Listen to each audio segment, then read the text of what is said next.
3เนาะนี่บอลเขาอยู่นี่เป็นสัน2นะคะเป็นอีกเป็นสัน3มาบุญห้องนะห้องเพลงเจอร์เด็กก็เปิดแต่ประมาณ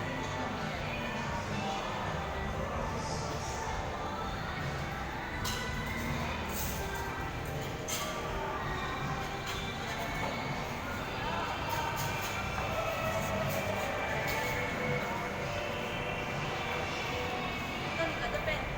ห้องฟิตเนสแซงมาล่าเนาะเป็นหัวมีเงินในไฮโซเนี่ยอะไรที่เขาว่าหรือ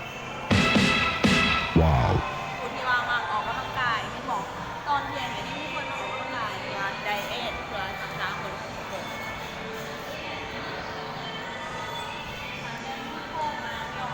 บ้านเราที่เป็นบอลที่พักผ้าอาศัยที่พัก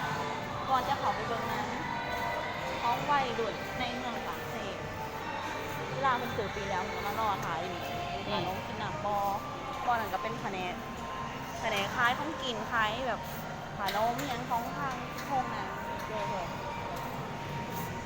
นี่เนาะถามมาทำนี้มันก่อนจะเห็นเป็นจอมเลเตอร์เนาะแสดงเวลาซ้ายนั้น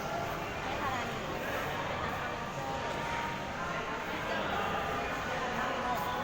เนาะ